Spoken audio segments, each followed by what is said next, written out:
என்னதான் நீங்க கதை சுத்தினாலும் சரி, பூ சுத்தினாலும் சரி, சிவகாசியில உங்க பப்பு வேகாது தம்பி, உங்க பருப்பு வேகாது. பஸ் மினி பஸ் பெண்கள் மட்டும் போயிட்டு இருக்காங்களே, இப்ப ஆண்கள் குடும்பத்தோட போகலாம், ஆணும் போகலாம் பெண்ணும் போகலாம். ஏன்டா பிரிச்சு விட்ட? உன்னால குடும்பத்தை நீ பிரிச்சு விட்ட. திமுக பிரிச்சு விடுச்சு. என் தலைவர் எடப்பாடியார் சேர்த்து விட்டாரு.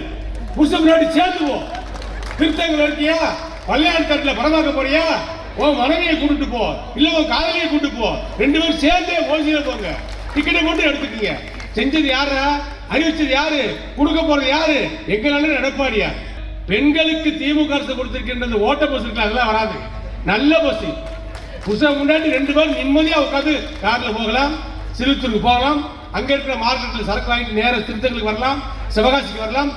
சிறுத்தூருக்கார நேரம் இங்க சிவகாசிக்கு வரலாம், இங்க பட்டாசு வாங்கலாம், நேர சிறுத்தூருக்கு போகலாம். ஃப்ரீ, எல்லாம் ஃப்ரீ.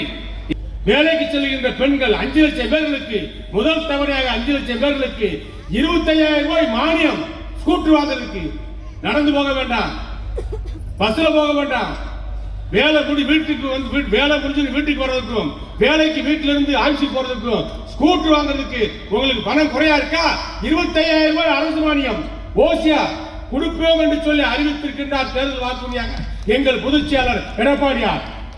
ஆக நாங்க எதை சேர்க்கணுமோ அதை சேர்த்து விடுறோம். இவங்க தண்ணியை சேர்த்து விடுறாங்க. எந்த தண்ணி? தாமிரபரணி தண்ணியும் காவிரி தண்ணியும் சேர்த்து விட்டா பிரச்சனை கிடையாது. தாமிரபரணி தண்ணியும் கம்மா தண்ணியும் சேர்த்து விட்டாங்க. எல்லாம் தடை முடிச்சு போய் பூரா தர்மாஸ்பத்திரிலையும் தனியார் ஆஸ்பத்திரிலையும் பூரா ஊசி போட்டு கிடக்காங்க.